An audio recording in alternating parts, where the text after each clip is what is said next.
Добро дојдовте во За или против. Јас сум Љупчо Цветановски, имам чест денеска мој гостин да биде Љубомир Ѓурчевски, безбедносен експерт. Добре дојде. Благодарам на поканата. Добре најдов и поздрав за гледачите на Алфа телевизија.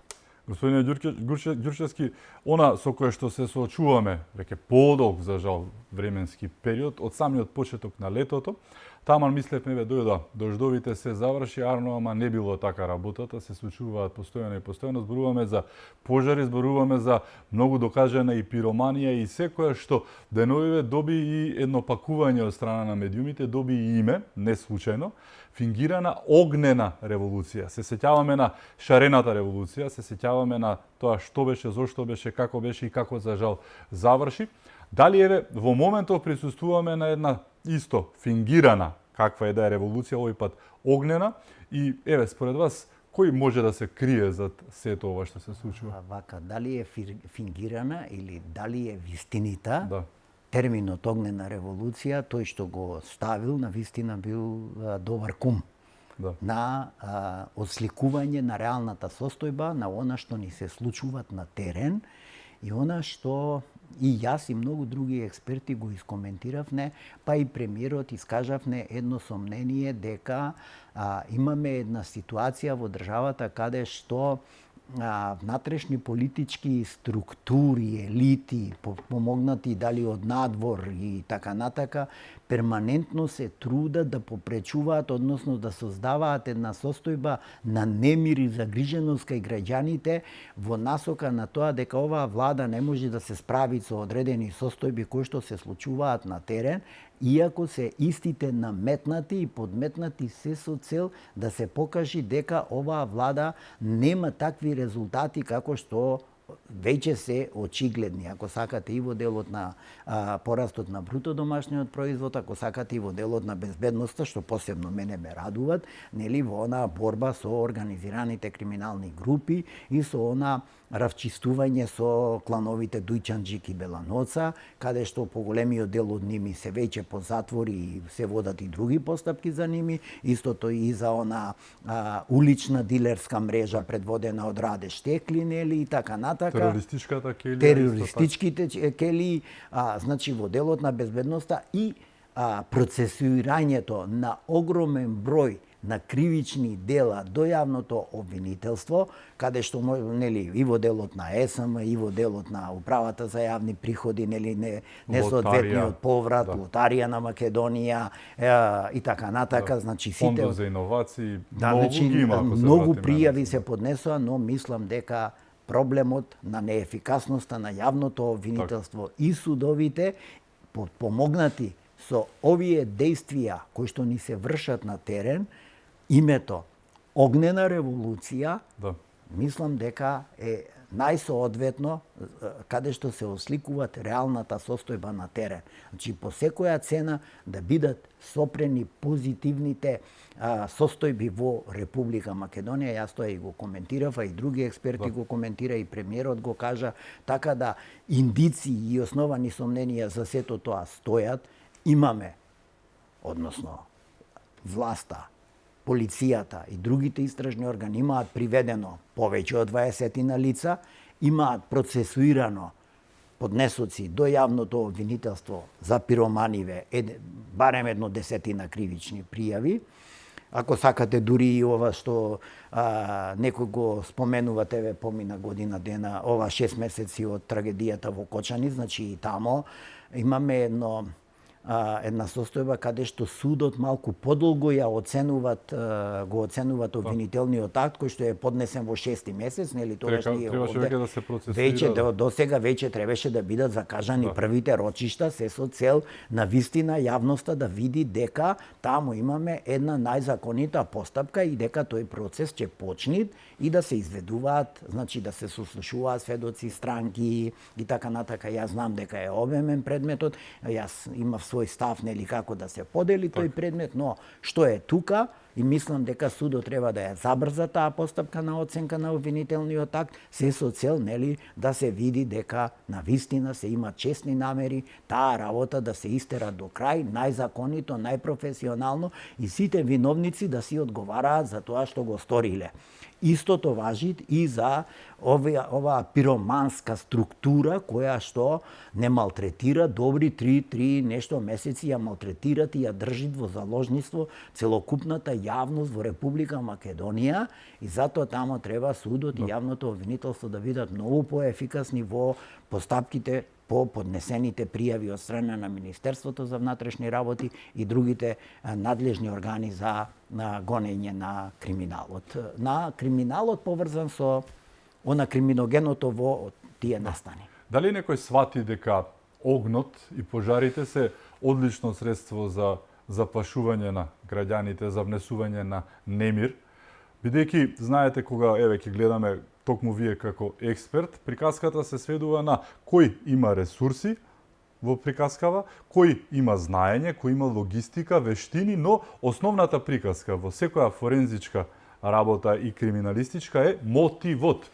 Сето ова, но мотивот сите знаеме кој може да го има. Или се криминалните банди, или се политичките елити кои што се сега во пензија, да речам, кои што за жал на Македонија минатите 7 години а и сега беа врзани со овие првите криминални банди, така што кругот на таа тема ние доста сме разговарале и многу експерти во оваа држава имаат кажувано, на таа спрега помеѓу организираните криминални групи и политичките елити. Тоа беше јавна тајна. Јавна тајна беше, така да мислам дека сега кога се равчисти со тоа и кога тие политички елити ја губат таа моќ која што ја има и кои што се наоѓаат во состојба на распајање, едноставно распајање, затоа што нема они што да понудат на политичката сцена, но они немаат програми, они немаат идеи каде да одите, како да се развиват оваа држава и како да се постигнуваат позитивни резултати за граѓаните и оттука нивна основна цел е по секоја цена создавање на несигурност кај граѓаните, страф и паника и при тоа често пати ние како безбедњаци го користиме како методи на специјална воња, на делување на специјална воња, каде што се користи добра пропаганда, каде што се користат ваши колеги медиуми, каде што се користат разноразни средства и сега од досега сите искористени средства и методи во оваа малтене некои ја нарекуваат хибридна. Хибридна е нешто мешавина, тамо треба и некои други состојби, но затоа јас ја викам специјална војна. Значи, они досега со пропагандата и со сите други действија не успеа, искористувајќи го и користејќи ја дури и трагедијата од Кочани. Тоа име одлично за жал. Да, за жал. Морбидно, но тие видоа како луѓето реагира и дека трагедијата се уште е во душите на македонските граѓани и сега тие палат малку ја злоупотребуваат и таа трагедија, не садистичка, него тоа е, значи мизантропија. Да, тоа е нешто невидено. Значи нешто невидено и сега ние одеднаш, значи они сега поминуваат на една фаза каде што ги користат елементарните непогоди, значи високите температури, и почнуваат со предизвикување на пожари и гледаат дека тоа колку толку дават резултати веќе во јавноста, некои викаат, овие не можат ништо да изработат, не можат да постигнат резултати, гледајте, не можат 5 месеци да се справат со пожари, па не знам ова, не знам тоа, иако владата, значи, она што требаше да заврши во отпад како воени средства, владата ги репарираше и ги направи, ги стави во функција за гасење на пожари. Зборам за БТР-овите, зборам за пинскауерите и така натака и така, кои што како воена опрема и полициска опрема на специјалните единици беа тргнати на страна, затоа што веќе не ги дава резултатите додека на ними не се направеше поголем ремонт и поголем зафат, а се набавуваше веќе и друга соодветна безбедносна опрема која што се ставаше пак во функција. Но благодарение на некоја идеја на одредени луѓе, тие се ставија во функција, се употребија. Настрана што државата не даде денар за нив, туку македонските Само Само некои делови од буџетот значи, но тоа се ставија 50 возила се ставија во функција на гасење на пожарите и тоа на места каде они може да излезат и на места каде што со други возила вие не можете, нема шанса да излезете. Значи, затоа зборувам дека во тој дел, иако се преземаа силни мерки и силни состојби, некаде во системот тие што беа најповикани, еве ја земаме за пример градот Скопје го земам, тука живеам, тука дишам, тука го дишам и овај загаден воздух, кој што го дишат и сите граѓани на град Скопје, ама вие пазете, градоначалничката на градот Скопје не презема никакви действија. Она не најде за сходно ни едно возило да набави, иако тоа е незина надлежност. Знаеа да го задолжат градот Скопје за мостови кои што никаде не водат, тој во аеродром и овој овде во Карпош, значи никаде не водат, не се решени имотно-правните работи, се потрошија милиони евра, ама ништо не презема за подобрување на опремата и набавката на противпожарни возила и ништо не презема на превентивен план за попречување на сите овие можни места каде што може да се подметнуваат и да се предизвикуваат вакви пожари. Понатака, комуналните инспектори на градот Скопје по однос на дивите депонии не преземаа ништо. Значи не повторно град Скопје. Што надлежност? Ма пазете, депонијата Дрисла не е по надлежност на државата или на Министерството за животна средина, тоа е надлежност на градот Скопје, таму директор кој именуваат градоначалникот. Ама тој на управниот одбор кој што бил од ВМРО, тој бил виновен за се, ги амнестира и градоначалничката и директорот кој што се реално едниот од ДУИ, другиот.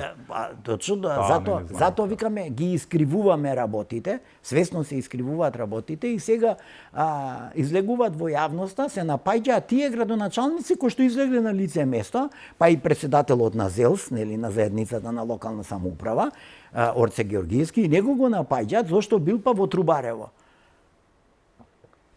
Значи, тоа му е основна цел. Тој треба да се појави и во Штип, и во Тетово, и во Девар, и било каде. Тој е председател на заедницата на локална самоуправа на Република Македонија.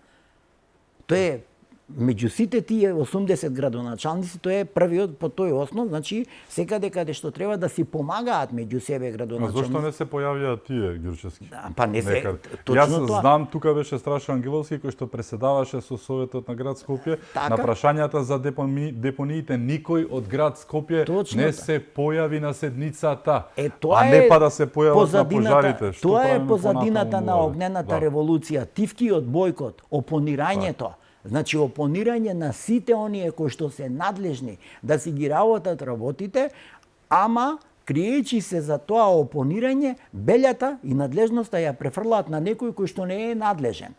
Некој кој што не е надлежен за таа работа. Ме разбирате за целата таа работа. И сега одеднаш се создава една ситуација, и премиерот каже и ние сите други сме кажале дека навистина нас ни се потребни значи усогласување и на регулативата, и казнените одредби, и редефинирање на одредени кривични дела во главата 22, тоа се кривични дела против животната средина, значи еколошки кривични дела, особено членот 230 загадување на воздухот и вода. Значи сите тие работи, значи треба се гледа дека во една ваква консталација, значи се злоупотребуваат. И таму морате да ги зголемите санкциите, се со цел да создадите услови за генерална превенција. А генералната превенција треба да е страф од казната, од последиците, доколку го сторам тоа кривично дело. И оттука она што премиерот вчера го најави, дека ќе се заложи за редефинирање, односно создавање на ново кривично дело, кое што ќе се изедначи дури и со саботажа, диверзија, тероризам и така натака. Како што е во голем дел од европските држави. Пазете, загадувањето на воздухот, загадувањето на водата. Јас ќе ја потсетам јавноста, јас кога ги спремав магистерските студии, имав можност да го проучам онај терористички напад предводен од Павлович и неговата група, која што требаше да го загади водоводот во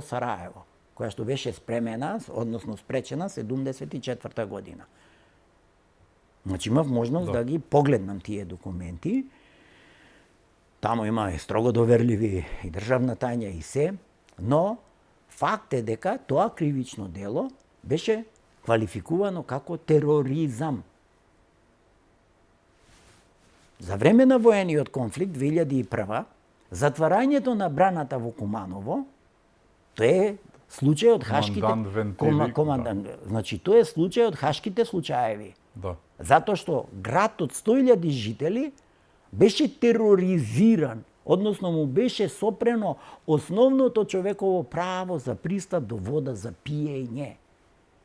И затоа загадувањето на воздухот, загадувањето на водата, загадувањето на вкупната животна средина, со создавање на несоодветен отпад, несоодветно депонирање и така натака, мора да бидат санкционирани, исто како и кривичните дела од главата 28, односно тоа се кривични дела против уставното уредување на Република Македонија. Настрана ширењето на страф и паника. Настрака сето тоа се додатни квалификаторни елементи.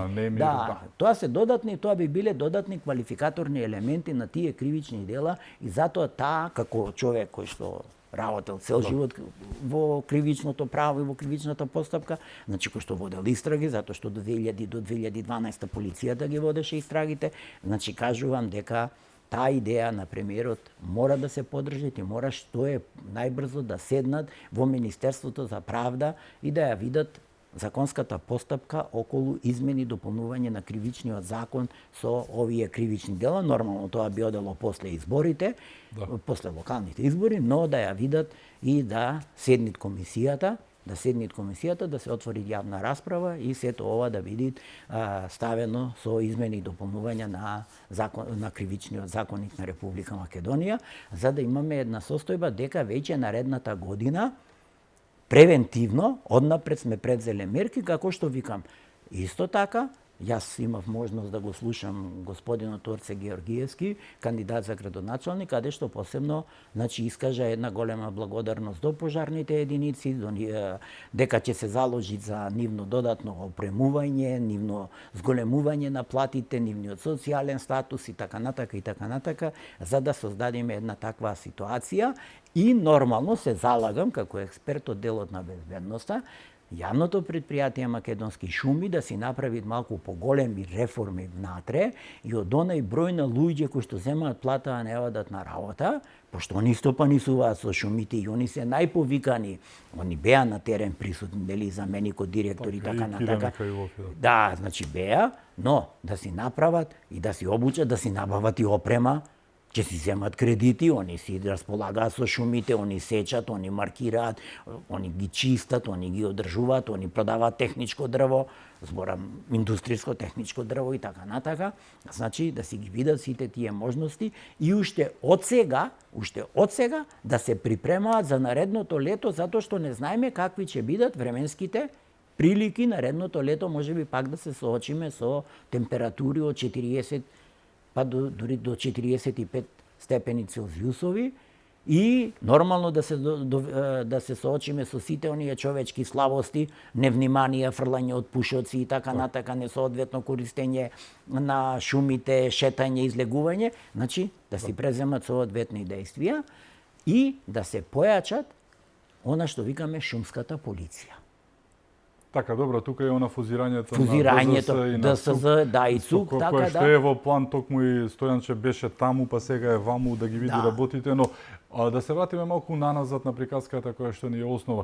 Дали не треба да се биде Ајнштен за да се видат контурите на целата приказка? Зборуваме за од гледна точка на безбедњак како нарачателот, извршителот и подизведувачите. Во јавноста, гледано од се што се случува, имајќи предвид дека сме во предизборие буквално, заклучокот се наметнува самиот небадијала, бидејќи е премногу очигледно нешто за да не се свати како такво. Во јавноста се вели дека нарачателот и извршителите се од една партија во Мала Речица, додека подизведувачи ги наведуваат СДСМ кои што не биле баш погодни за палење пожари заради педикирот, маникирот на прстите и ноџињата и нежноста и нели сето тоа, па некој друго сработува тоа, ама тие па затоа имаат една алатка се вика пропаганда, ја гледаме секој ден пресконференциите на нивните непортпароли, председателот на СДСМ го нарекуваат лидер, не лидер, лидер е нешто некој што води, тој нема да води 17 пратеника се сега нели за да биде лидер, значи председателот на СДСМ, да не ги заборавиме, сите медиуми на СДСМ, сите оние интернет портали, да не зборуваме и за телевизиите, да не се лажеме, нели? Приказката е многу едноставна, се е вклучено, пуштено на максимум, турбо, би рекле 102% од приказката е вклучена во тоа. Ако се вратиме назад, само видете што се случува, видете реакцијата на медиумите, многу е јасно, повеќе од јасно, но еве, дали можеме да ги видиме контурите на целата оваа приказка, бидејќи ова Потемкиново село е премногу голо и така, не ни треба рентген за да нели се видат работи. Видете, ние на стартот, кога ја почнавме емисијава, кажавме, значи имаме една структура на политички елити, кои што од петни жили, користејќи го целиот овај потенцијал. На страна очајници кои што немаат што да изгубат, а можат многу да добијат. Ама пазете, вие денеска... се им е изгубено. Ама, што ќе изгубат? Вие денеска со 100 евра ќе купите било кого од наркоманите да појди да запалите. Да не се лажиме. Тоа се за него 10 дози, знаете што значи за него 10 дози? Богатство, 10 дена има да се боцните. Тој е спремен да стори секакво грозоморно кривично дело, тој не размислуваат за последиците. Мислам дека се понавежбани овие што го прават, тоа што ме наведува кон една партија таму. Јас ова само го кажав. Така, лесна работа е вие денеска, кога сте имале како власт пристап до многу евиденции, да познавате и да дојдете до пиромани. Значи тоа е болест. Каже тој на полицијата, ако го фатат, ми дојде еден со качулка и ми даде пари. Ми даде, значи, пазете, многу лесно да дојдете до тие пиромани, да ги ангажирате, да ви ја завршат валканата работа и затоа викаме, нели? Осмислувач, нарачател, извршител. Кога го расветлувате кривичното дело, одите извршител и често пати тука се прекинуваат. Зошто? Затоа што на извршителот му се дадени такви или понудено такви благодети и награди, за да никој пат не кажи кој го ангажирал. Или па може би и не знае од друга страна, може би и не знае, ако е подобро приказка. така. Ме разбирате? Значи, они, и затоа они од петни жили, таа структура која што работи перманентно на овие субверзивни действија, попознати во безбедносниот речник, значи тоа се пропагандата, тоа се купувањето на извршители, тоа се подмуклоста, значи уцените, рекетот и така натака, значи сите тие методи како субверзивни действија се користат точно за да се држи народот постојано во една ситуација на неизвестност и да се создават перцепција дека власта е неспособна да ги решават проблемите со кои што се случуваат на терен. И пазете, они излегуваат и верглаат едно те исто соопштение. Ако ги земите соопштенијата од Кочани до денеска, вие ќе видите дека тоа е една иста матрица во која што само се заменуваат лице местото, дека ако тамо стоит на почетокот дека во Кочани се случи тоа и тоа, трагедија, тогаш овде се почнува дека на тоа и тоа место се случи трагедија, се загади воздухот, се случи таков пожар, таква депонија и така натака. Но, ако го погледнете па криминогеното во тие, другиот дел од криминогеното во тие работи, вие ќе дојдете до ситуација да го преиспитате и владата треба да го преиспита целокупниот лиценцен систем за да се дојди да се види кој, кога и дали со по законски основ добил лиценца за вршење на дејност, откуп, складирање и трговија со рециклажа и трговија со отпад. Значи, испадна дека министерот на ДУИ ја дал. Министерот на ДУИ, пазете, кој трансформирал земјоделско земјиште, Па како е тоа продадено во што е Трубарево? планот со Па тоа што е земјиште? планот со Така. тоа земјиште и така натака? Значи таму треба една посериозна истрага на обвинителство. Добро е што денеска обвинителството и Министерството за внатрешни работи нели влегоа да го отпочнат увидот на лице место во Трубарево. Ако има услови ќе го завршат, ако не полицијата. Затворено е цело време. Да, цело време затворено полицијата и таму после го увидот, обезбедува со наредба на јавен обвинител додека не се заврши увидот и додека не се лоцираат, односно додека не се соберат докази од лице место кои што укажуваат на тоа дали е подметнат, кој може да бидат извршители, како извршители и така натака, и истовремено институциите да си ги вршат сите оние проверки по насока на обвинителството. Кој тргувал, што тргувал, дали увезувал, од каде увезувал, како дошол тој од патука, дали е складиран согласно закон, дали имал соодветни лиценци, дали имал соодветно обучени лица, дали имал план, елаборат за противпожарна заштита. Значи сето тоа таму има, тоа е комплексна работа. Истрагата е комплексна работа која што треба значи да се одработи максимално професионално и да се дојде до сите овие работи. Така ќе се дојди и до организаторот, и до нарачателот, и до извршителите, за да се види дека целото тоа можеби има една друга генеза, една криминогена генеза поврзано со економски интереси. Так. На одредени елити, пак ќе се вратам кај тие фамозни. Да не забораваме во Македонија кога ќе се случи поголем пожар, првото што за жал ни паѓа на ум, а тоа не е случајно, е дека таму треба да се гради. Треска, треска, бараките на нели во Тафталиџе, значи секаде каде што нешто ќе се запали и после тоа за некоја година никнуваат цели населби. Да. Значи затоа викам структурата, политичките елити, бизнис интересите и така натаму, затоа што тоа беше, ние имавме 7 години тендер влада. Да. Значи, тендер влада кога викам, значи кој што ги гледа само интересите. Сега нарекува пироманска опозиција, добро, не знам зашто. Секогаш имаат некоја придавка. Да, секогаш имаат некоја придавка. Но, пазете, они, ја што викам, една лопата асфалт не фрлија, потрошија 280 милиони на автопатот Охрид. Каде се? Так. Што направија? Ги запалија, па пироманите, ги палат парите. Да. Не ги запалија, знаеме. Значи, затоа, да. Па пироманска влада држи, ако тргнеме од пошта, да ја анализираме дуи и палењето на пошта, која беше директор од Радуша. Море мајко, добро, не е ни битно. Она што сака Кабаре да го направи. Она што сака Кабаре да го направи, ако ви текнува. Значи, кога ќе ја видите главната слика, пак ќе дојдете дека тие сем бизнис интересите и интересите на поединци на елита, ништо друго не ги интересират. Не ги интересират успех на оваа држава.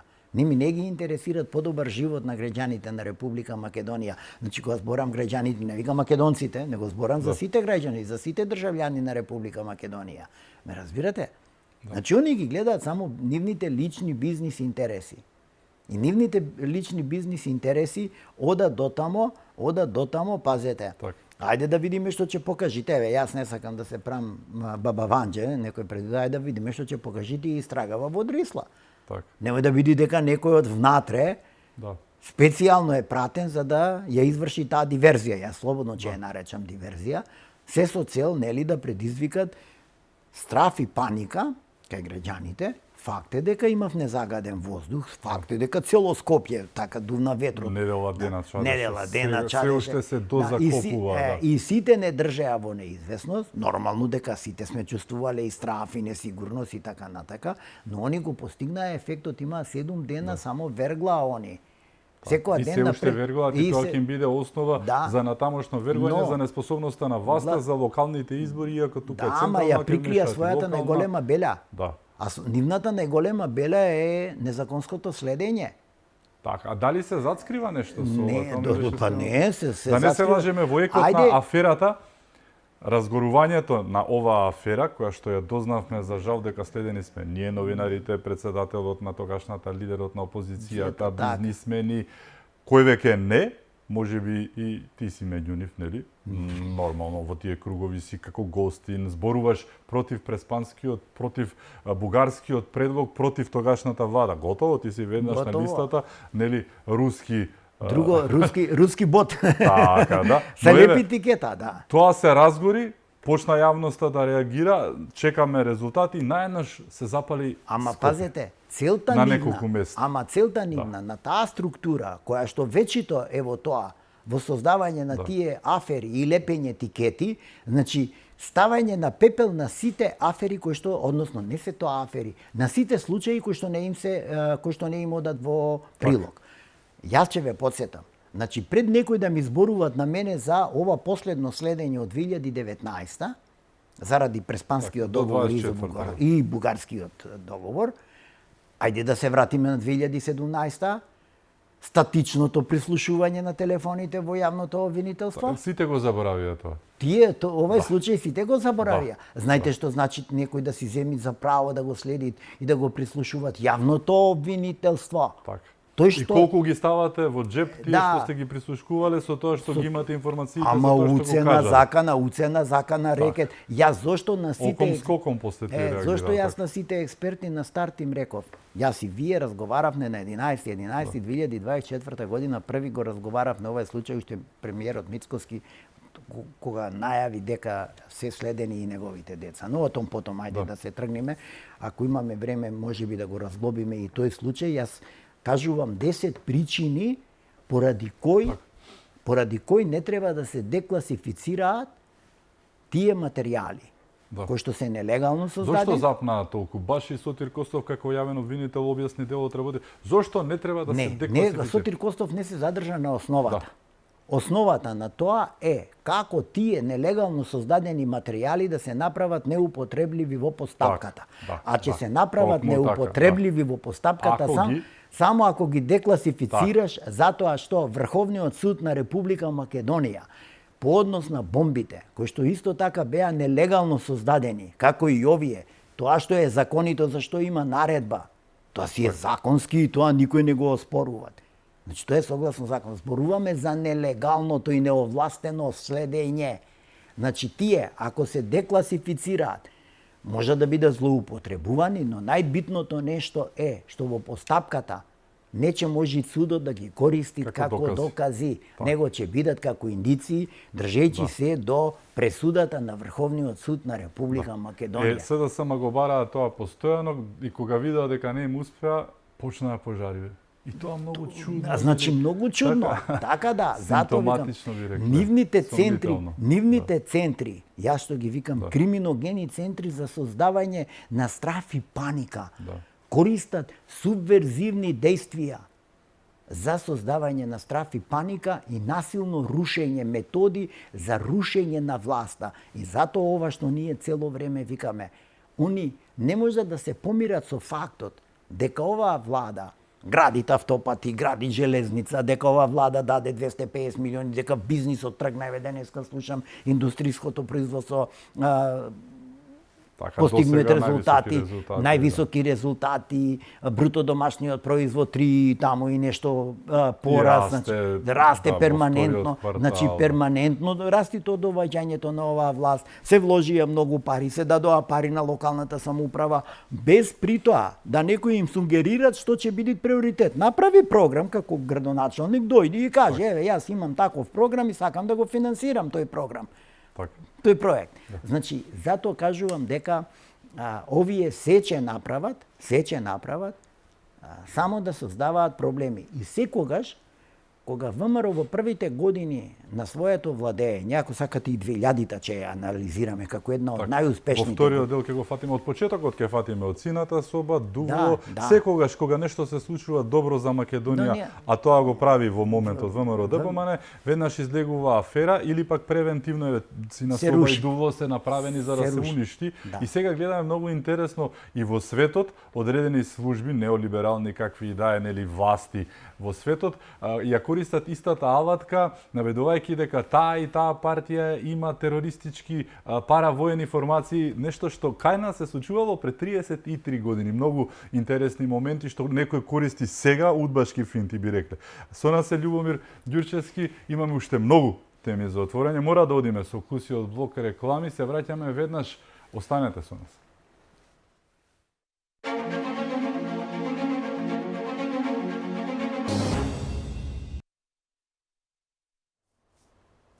Се враќаме во за или против. Мој гостин е безбедносниот експерт Љубомир Ѓурчевски. Ѓурчевски, начнавме една тема која што е многу веројатна и ја забораваме затоа што се соочуваме со многу работи кои што се викаат, замисли, пожари, така случајно што испадна, а пред да дојдат тие пожари, се занимававме со една многу побитна работа која што удира по СДСМ и ДУИ, особено по СДСМ и по нивните АНБ марионети и во исто Агенцијата за разузнавање. Моментот на следење на лидер на опозиција, на новинари, на бизнисмени, нешто што име е лоша навика. Го начнавме муабетот, тоа е 34 години независност прославивме, 34 години следење од страна на службите на СДСМ, односно од инсталациите тамошни. Се започна со еден Верушевски и траеше многу долго, дури до бомбите сега продолжува со некој друг Верушевски, Викторио или како и да е. Ти си жив сведок на тоа што се случуваше. И Виктор Димовски тогаш беше вработен во управата за безбедност и контраразузнавање. Викторио е, не е Виктор, само да знаат. И во тоа пишува во Викторио, биографијата и се нема врска, но еве ти си сведок на зачетоците на следењата, се викаат сина. Сина, не. Сина птица не е, мешајте. Сина птица е програм на тогашната влада за прифаќање, за прифаќање евентуален конфликт со ЈНА околу пред почетокот на изнесување на вкупната опрема од Република Македонија. Јас не учествував во тој проект, учествуваат други мои колеги, лично ги знам, по име и презиме, го знам и тој што командуваше со ними. Значи, има и некои други документи кои што не смеат да се коментираат. Сина птица, тргнете ја настрана. Дувло е оперативниот назив на оперативната акција која што владата на Бранко Црвенковски по распадот на експертската влада, нели се формира 93-та година или 92-та, не ме држете за, море пред 92-та, пред подпишување на договорот Аџич и Киро Глигоров, односно повлекување на армијата на ЈНА.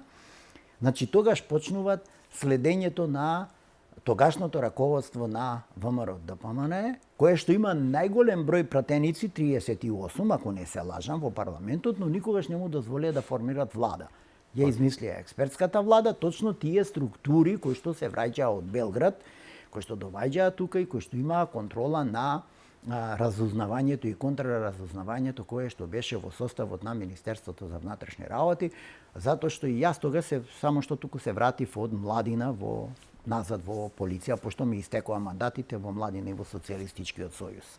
Значи, зборувам за тој период, затоа сум малку повише едуциран и односно малку повише сум ги следел тие состојби. 96-та година, кога Стојан Андов, либералите излегоа од владата, кога покојниот господин Стојан Андов призна дека да, ние следеме, слушаме, ние крадеме ги изборите, украдеме ги изборите и нели Тито Петковски дојде за председател на собранието до наредните избори 98 година кога ВМРО победи. Значи тогаш они за прв пат осетија дека ќе ја изгубат моќта на разузнавањето и контраразузнавањето, затоа што се почна со проектот на поделба на разузнавањето и формирањето на Агенцијата за разузнавање, но нивните структури внатре, која што тогашниот министер Павле Трајанов и министерката Доста Димовска не успеа да ги тргнат и да равчистат во Министерството за внатрешни работи, им ја провалија големото уво. Така, 2000-тата. 2000-тата, каде што па повторно власта се дрзнала као да ја следите опозицијата, но никој пат не се декласифицираа тие информации. Так. Жртва на тоа беа безбедносните структури, информаторскиот систем, соработниците на полицијата, особено криминалистичката полиција е жртва. Секој пат јавната безбедност, кога се случуваат такви потреси во Управата за безбедност и контраразузнавање и во Агенцијата за разузнавање, жртва на крајот е јавната безбедност. Така, и сите се занимаваа со големото уво и дојде конфликтот. Дојде конфликтот. Така, случајно, да, ни се случи Рачиново, ни се случи Рачиново. Затоа што безбедносните служби се занимаваат самите со себе и со големото уво, а не со тоа што треба да се занимаваат. И на крајот на криштата, таа структура успеа покојната Доста Димовска да ја осудат. Тоа што ја аболицираше председателот, тоа е сосема нешто друго. Тоа е милост од председателот, но вината е признаена за стореното кривично дело. Значи тогаш Дувло не се равчисти, аферата Дувло не се равчисти големото уво. Дојде 15 септември, се превзема и пак се продолжи со истото. Рушење на ВМРО, не знам, горе на Теферич, не знам, односно на Водно, се случува што се случува. 2011 година почнува втората афера со бомбите. Од тогаш почнуваат бомбите. Тие се создаваат како што се создаваат, јас имам своји мислења и своји оперативни податоци за таа работа, како е, што е, зошто некој ја уништи опремата, како ја уништи опремата, зошто се заради да не може да се изготви вештачење, па дали се создадени во МВР призна беля и така натака, но тоа е сосема нешто друго. Но факт е дека тогаш целта на тоа беше сосема нешто друго, а заврши со рекет институција. Значи, специјалното јавно обвинителство се претвори во рекетарска организација која што беше создадена спротивно на Уставот на Република Македонија. Настрана што нејзиниот шеф Капица заврши во затвор. Тоа треба да е се ништовно да се чкртне. Да. И спротивно на Законот за јавно обвинителство. Сите тие действија што беа превземени, сето тоа е противуставно, но ние имавме и противуставни действија на 17 септември. Се поставуваат прашање. Ако МВР ги создало тие нелегално прислушувани материјали, тие материјали од бомбите, зошто МВР не ги декласифицира? Тоа е првата работа. Ако сум ги создала, тие се класифицирани, по дефолт се класифицирани информации. И втората работа, зошто тие што ги објавува не одговара за одавање на државна тајна? Тоа е посебно кривично дело. Значи, тука имаме еден сплет каде што не овие кои што се осудени за насилно уривање на уставниот поредок на уставобранителите, а се осудени за насилно рушење на уставниот поредок на Република Македонија, него за тоа кривично дело требаше да бидат осудени Заев и целата таа структура која што насила со примена на насилни методи и средства, предизвикување страв, материјали и така натака, го промени уставниот поредок на Република Македонија. Ама и буквално го промени и уставот. Не само тоа, пазете, имаме нелегитимен избор на председател на собрание. Најголема повреда. Да не се лажиме. И сега вие доваѓате во ситуација кога таа структура повторно ја земат власта, прво што прави, го прислушуваат јавното обвинителство. Најповиканиот за откривање, докажување и процесуирање на кривичните дела. Нели? Мора да ја спомнам таа афера, гледам, никој не ја спомнува. Да, се заборави за жал. Се заборави таа со статичната телефонија во јавното обвинителство. Во мандатот на Оливер Спасовски и како технички министер и како министер во Министерството за внатрешни работи. И повторно имаме од 2019 некој се дрзнуе да следи опозиција. 5 години поред. 5 години опозиција, но и семејства. Затоа, јас кажувам десетина причини, поради кои што кажувам дека не треба да се декласифицираат тие материјали, дека треба обвинителството и судот да спроведат целосна законита постапка, да ги сослушаат сите оштетени, по дефолт тоа што ќе го сослушаат, тоа е класифицирана информација. Значи, странките знаат и ќе знаат дека таа информација не смеа да ја коментираат, ќе бидат предупредени, ќе потпишат и изјави за тоа и јавноста ќе биде задоволена со тоа што на крај судот, најповиканата судска власт ќе излезит и ќе кажат Ѓурчевски Љубомир затоа што спротивно на закон следел, прибирал информации и така натака, преземал такви действија, е прогласен за виновен, осуден е на толку и толку години затвор. Јавноста тогаш ќе каже браво бе суд, тоа е држава, тоа е право, тоа е правда. Тоа е правда. Значи ако сакаме да имаме правда, за да во иднина на никој друг не му текнит да презема такви действија затоа што ќе поминит како Ѓурчевски што поминал. Значи, кога беше обелоденета аферата, месец дена веќе тие материјали беа во јавното обвинителство. Повише од месец дена. Еве Јас имам помина информација. уште долг период со пожарите, си купија уште време, 2 недели минимум да речеме. Значи еве, ако биле претходно месеци нешто, сега 2-3, значи 2 месеца се таму. Благодарение на пожарите нема да се сетиме, тоа име очекувањето, бидејќи јавното обвинителство за кое што спомнавме аферата од 17-тата, некого веројатно има на сиџимче некого заради тоа што има нечии разговори с тиме. Целата приказка повторно тие удбашките финти. Така, ама пазете, 34 мозокот на безбедносната структура во самата политичка партија СДС се луѓето од типот на кој што првпат се прекрши уставот и се стави министер за внатрешни работи од управата за безбедност и контраразузнавање, иако во уставот е предвидено министерот да е цивилно лице минимум последните 3 години пред изборот. Силјан Аврамовски дојде за министер од управата за безбедност и контраразузнавање. Значи првпат се прекрши уставот тогаш. Значи што правиме муаве? Таа структура во таа служба и ден денеска е главниот мозок на таа политичка партија. На крајот на криштата, Зоран Заев со кого разменуваше бомби во Струмица на ручек? Со синот на еден од главните разузнавачи. Така. На еден од главните со Зоран Верушевски синот. Да. И сега вие некој ќе ми кажи дека тие материјали не се злоупотребени за рекет, па еве излегува. Лиле Стефановска, обвинителката е во афера, односно во јавно поговарање, обвинителството треба да го истражи предметот, дали зеле €1.000.000 од бизнисмен под уцена, користејќи ја позицијата јавни обвинители. Значи, рекет два. Значи, кога ја гледаме целата слика, таа слика, значи, таа структура, луѓе, не е структура која што нешто создават. Таа живеет од рекет, од уцени, од мито, од корупција и така натака. Па и главните бизнисмени, главните олигарси, без кои што нема шанса нешто во Република Македонија да почнеш како бизнис, ако ти се нафрлат на бизнисот, они ќе ти го уништат. Мислите дека ќе заврши ова магла од пожарите и оној дефокус и буквално и фигуративно и конечно државата еве сега повторно да се присетиме, да се вратиме на прислушкувањето и на најновата афера?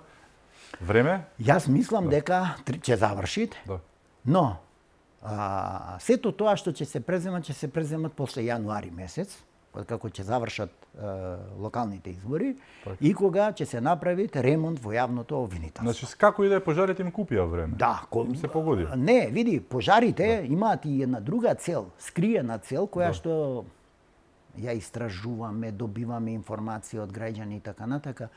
Тие треба да предизвикаат една состојба на несигурност за време на локалните избори, па дури и нивно одложување. Значи да ја загрозат безбедносната состојба до голем максимум. Вие мислите случајно денеска се појавија оние крвави слики со крв на лицето на премиерот, на министерот за внатрешни работи и на пропагандата. Тоа е осмислено, тоа е дозирано и ќе продолжи понатаму најцрната кампања. Да, најцрната кампања. Дека вие сте крвниците во Македонија, вие сте тие кои што горевте деца и така натака, ме разбирате? Значи таа е таа црна пропаганда, таа е таа нивна пропаганда. Јас ќе ви ја залепам тикетата, па вие докажувајте. Вие Пазете, ваш колега, тоа ме боли многу. Ваш колега, кој што зел €1,500,000 од UNDP.